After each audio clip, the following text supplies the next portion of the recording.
All right. Hey, everyone. Welcome, welcome, welcome. James Gardner here from The Hero Within.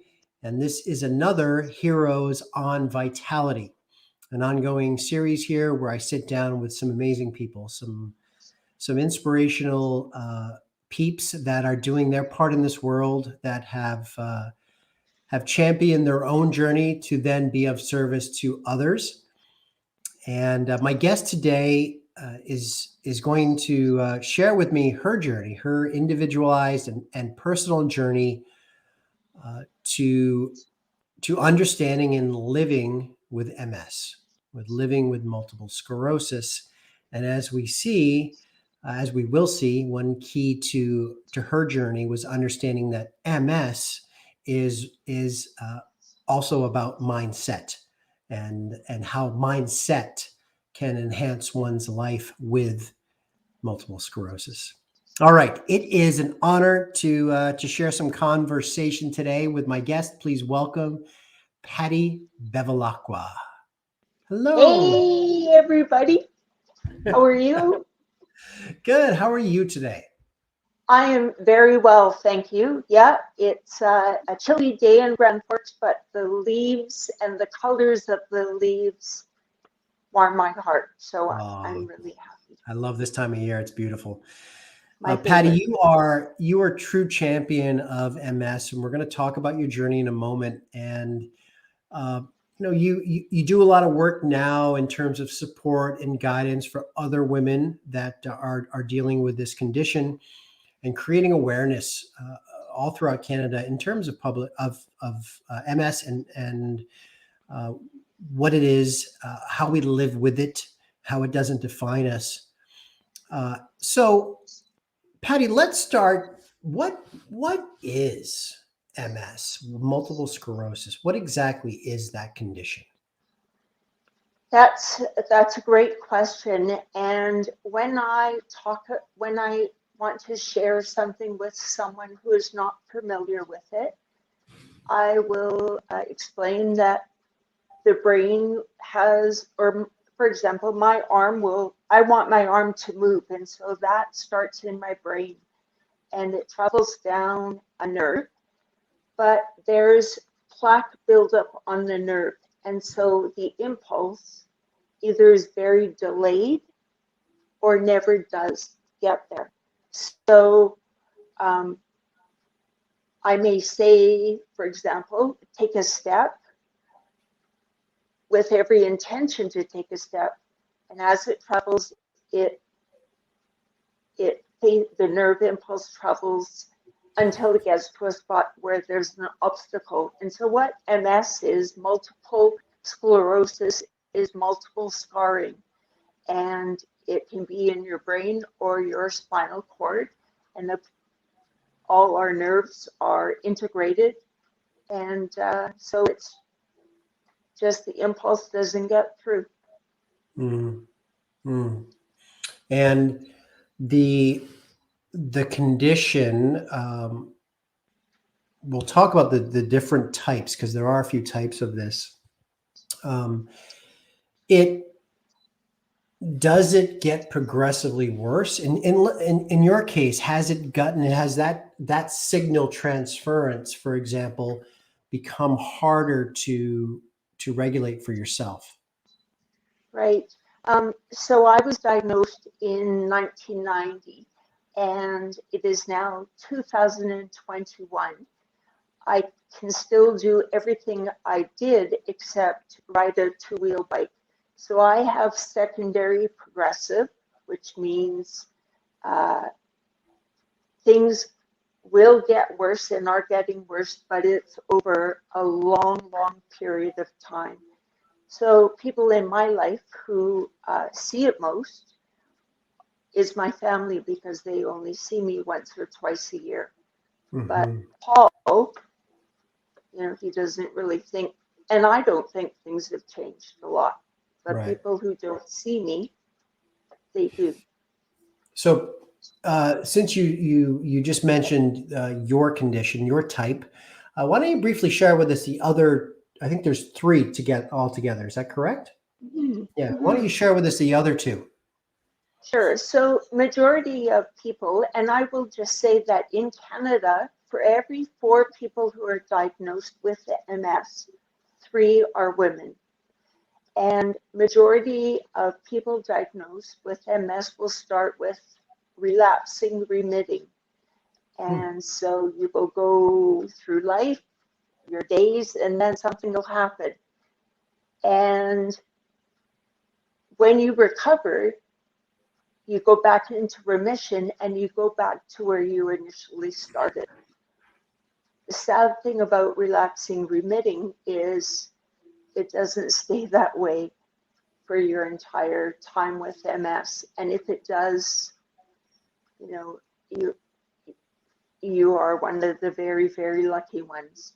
Usually around the 10-year mark, people will either get changed to secondary progressive, which is me. Things get worse, but over a super long period of time.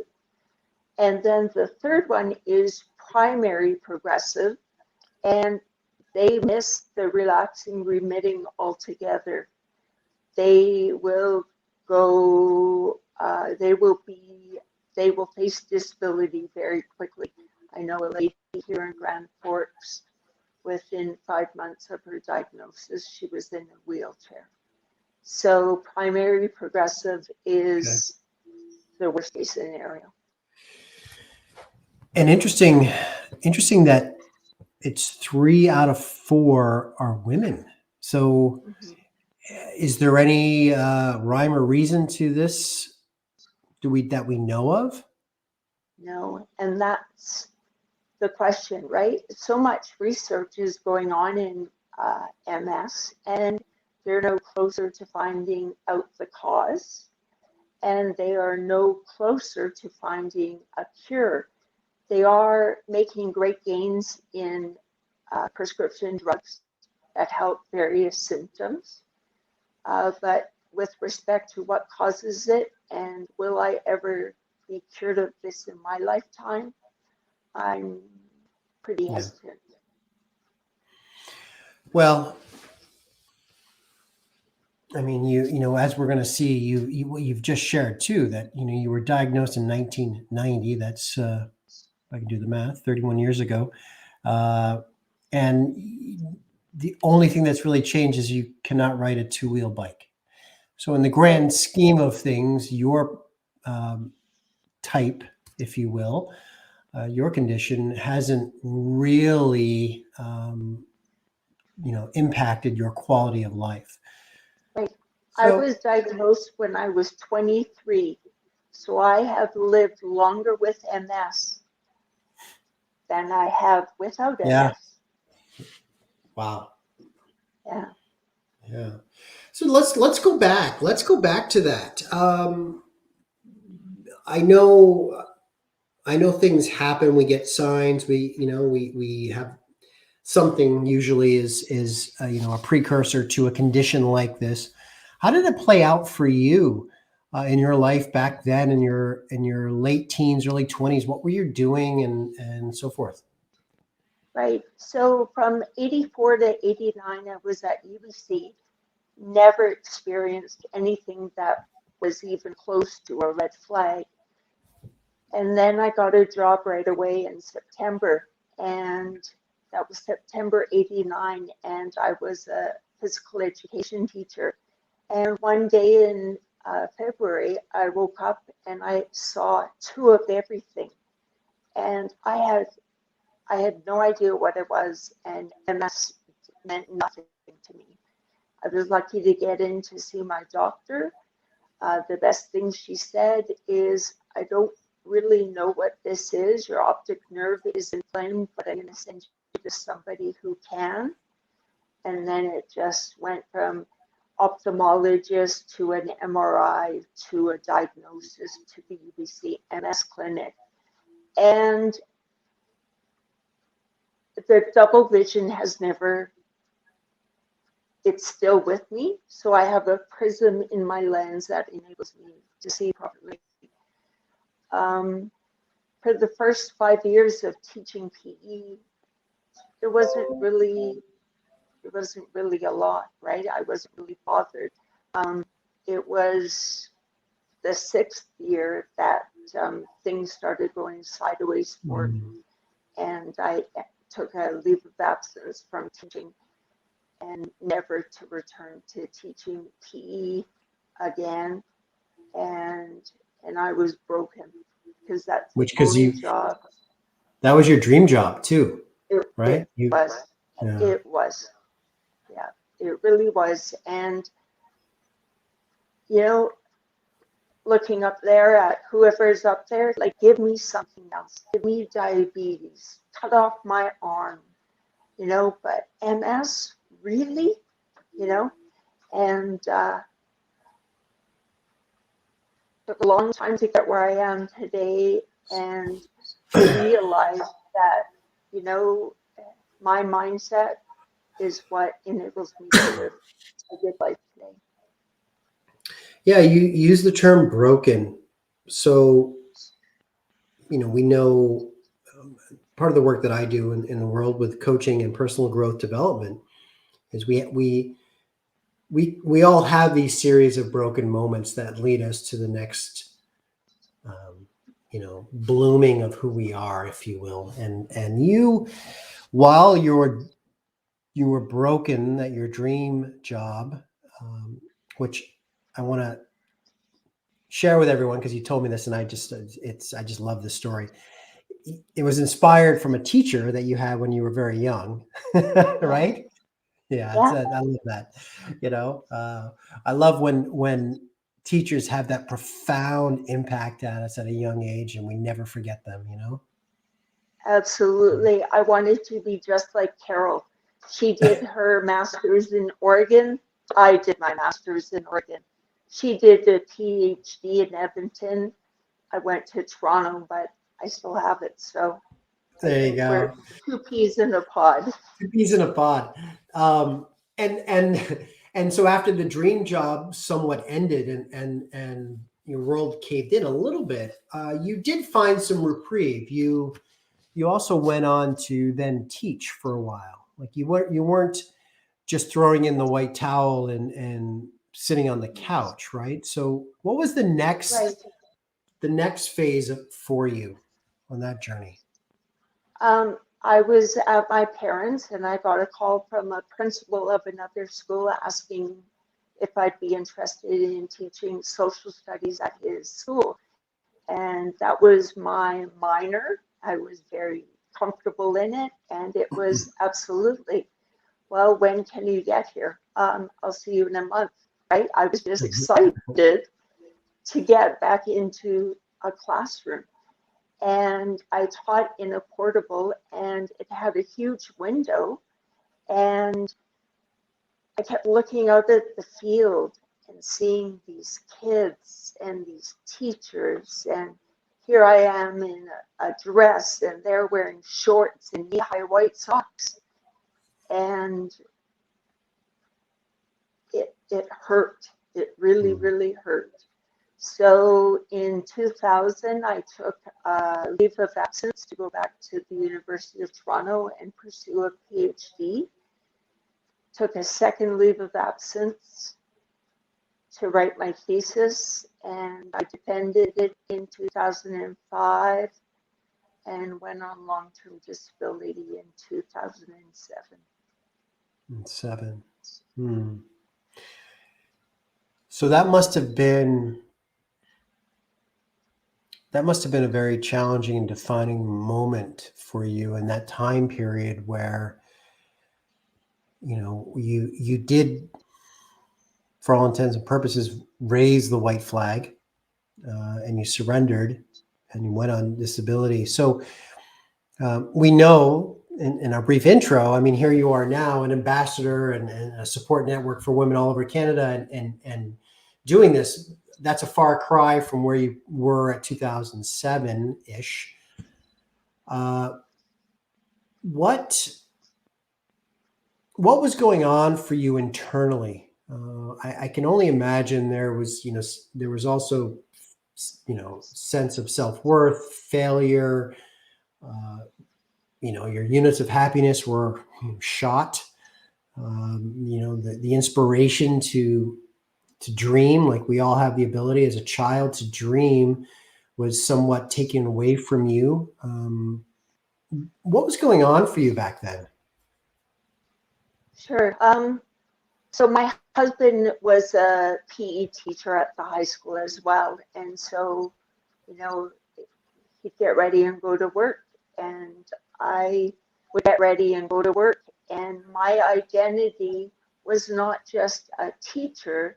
My identity was I'm a physical education teacher. And two things were really important to me. And one is my relationship with my students, and also attitude and effort. I rewarded way more than an athlete. So, for example, there was a young wrestler in my class. Physically and skill-wise, he was amazing. He got a C in my class because he was not polite. He treated other students in the class poorly, and he didn't think he had to work as hard because he was on the wrestling team. Whereas somebody in my class who showed up every day, was strict, and did the best they can, were rewarded for that. And it was hard to transfer that into the classroom. And so my teacher identity was all over the place. And when I decided to leave teaching, I went to Toronto, and Paul stayed in Maple Ridge to teach.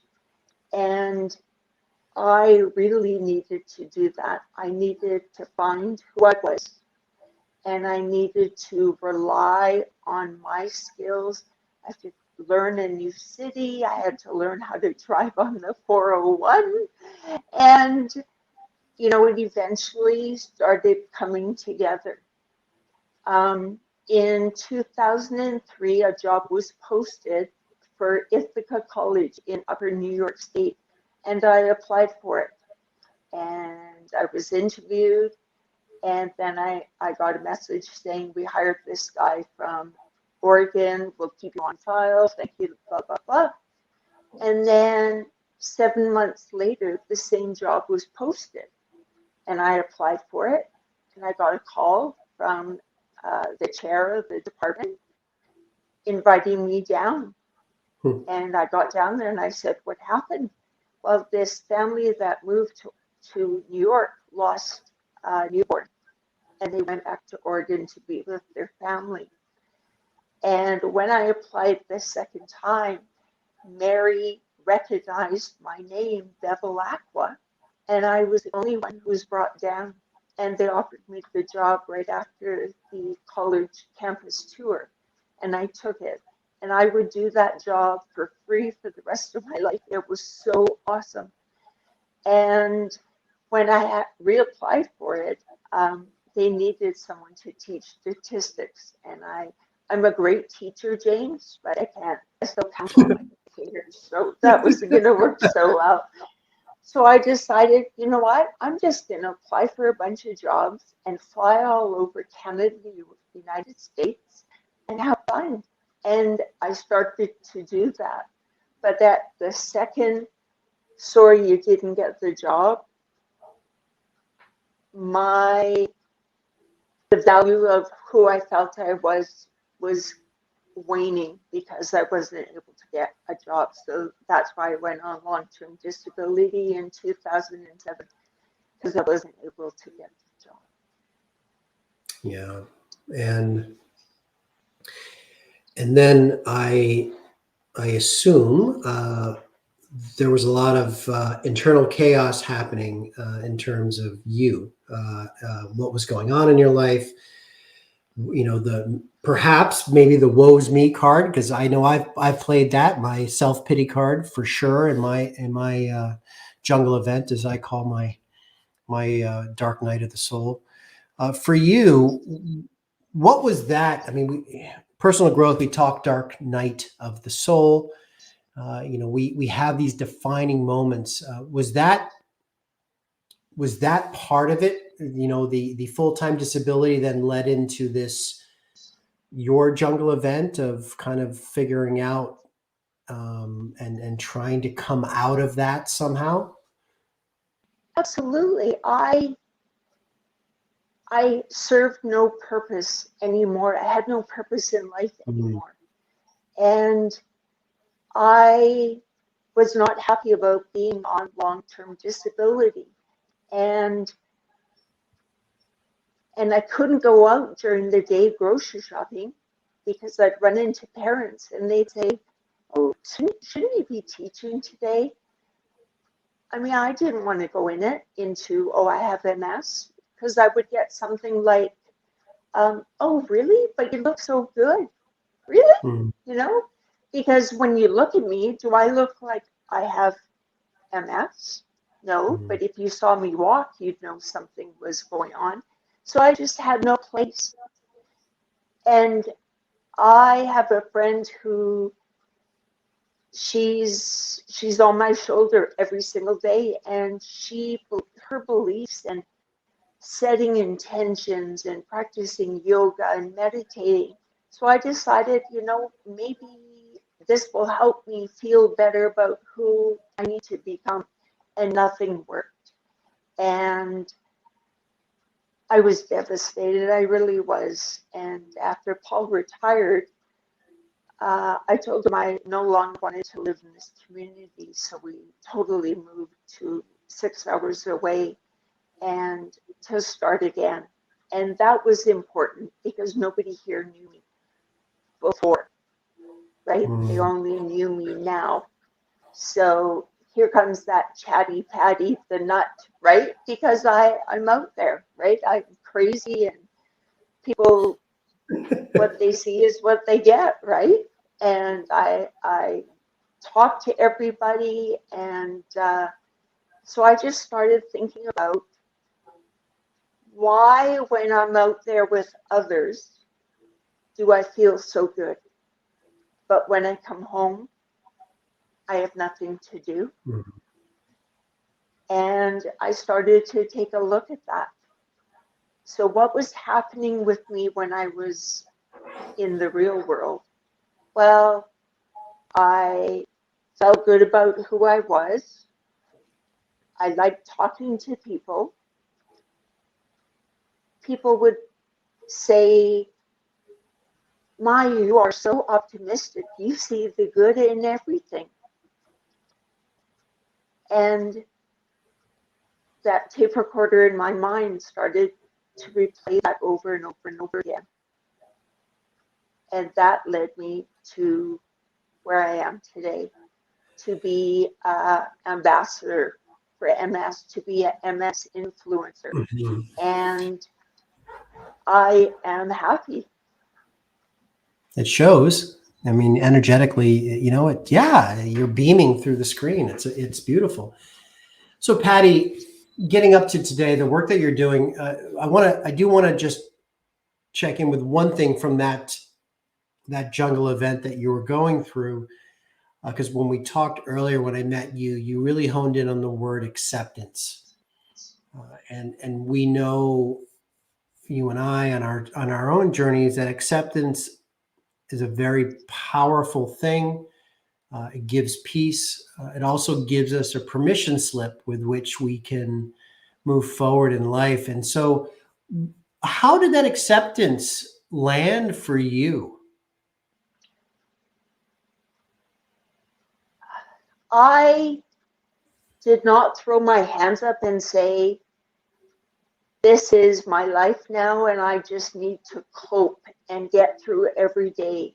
You know, and I just said, "You know what, Patti, the emotions you feel every day, you have every right to feel them.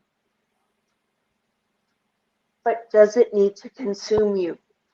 No, it doesn't. So what do you need to move forward?" And two things: let go of my illness story, leave the past behind, Mm, and give myself permission to live in the moment and be optimistic and happy about what the future is going to hold for me.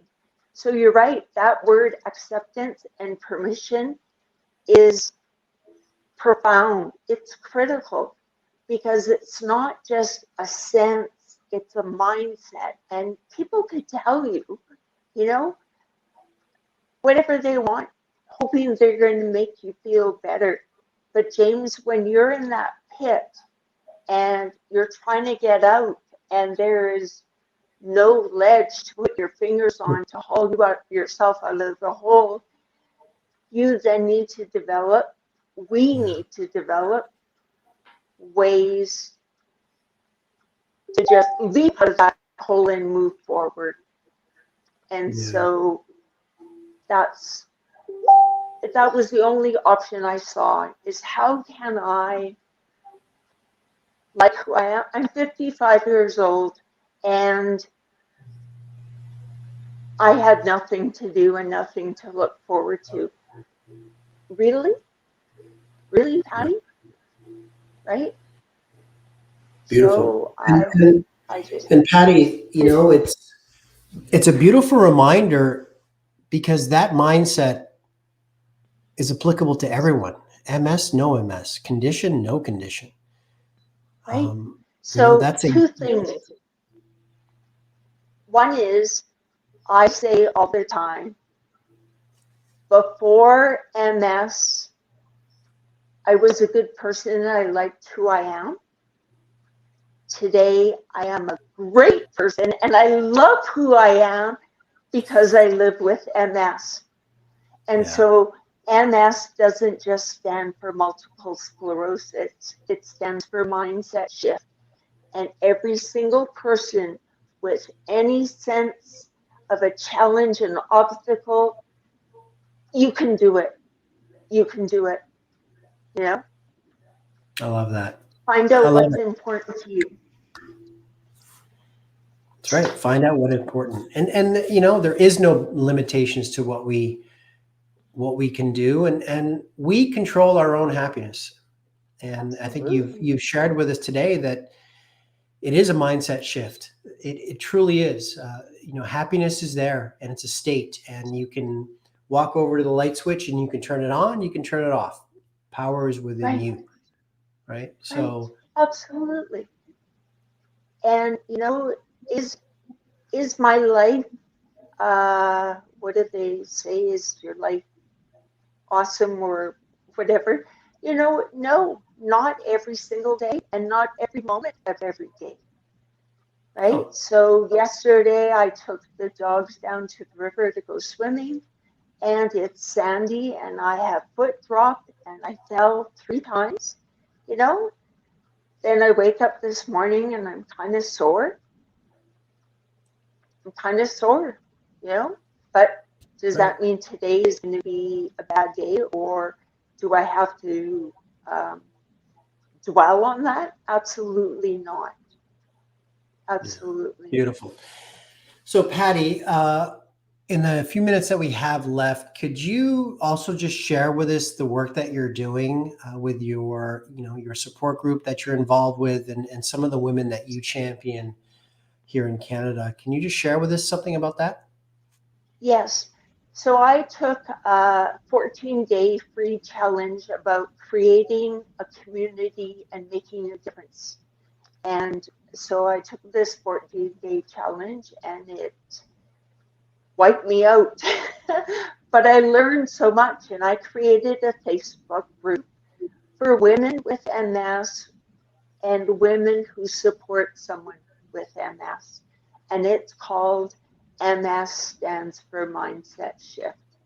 And I'm up to over 500 members from all over the world. Beautiful. And people ask questions. I go live. I have Q&As. It's beautiful. Create polls. I leave a joke. You know, like one of the jokes is a person with MS walks into a bar and a table and a chair and a person, right? You know, we trip on cracks in the line in the sidewalk. You know, it's just a safe place where women can just be the women, and I'm trying to help them, empower them to be the best version of themselves. Beautiful. I love that. And we'll make sure that we put all your information in our show notes here so that people can find you, people that women that may be looking for a support group or another support group to add to their community. We'll have the contact information for them to do so. Right. Can I give you one more piece of information? Sure. I have written a chapter in a book with 20 other women from around the world, and it's about life changing and then coming out of the ashes and being empowered. And the title of the book is called Absolute Will. And I've read it cover to cover, and I've cried and I've celebrated. It is available on the Kindle store for download, and eventually we'll get the paperback out. Perfect. But if you're looking for inspiring stories, Perfect. take a look. So we'll make sure that we include that as well in the show notes for people that they can click on and maybe find out some more information. So that's great, and congratulations on that as well. Thank you. Patti, I just wanted to say that it's a pleasure, obviously, having a conversation with you. You are a true hero. Your hero within has triumphed back in the jungle event of your full disability moment, and now you have taken a condition and lived with it, champion it, understanding with acceptance and permission for yourself. Through a mindset shift, you've been able to really live life. And I think that's all that each of us truly wants, is to feel that we lived life. And it's Absolutely. a gift, right? It's a gift. It is. And you burn bright. You are a beacon for others like yourself out there. And thank you for sharing your story with me today. James, thank you, thank you, thank you. And by the way, has anybody told you today that you're an awesome guy? No, actually, they haven't today. So, well, there you go. So thank you very much. I accept You're welcome. that. Please take with care love. of yourself. Thank you. All right, everyone, mad love to the courageous out there. Stay the course, stay true to yourself. Always have that inner child next to you in everything you do in life. And until next time, we'll see you soon. Thanks for tuning in. Thanks, Patti. You're welcome.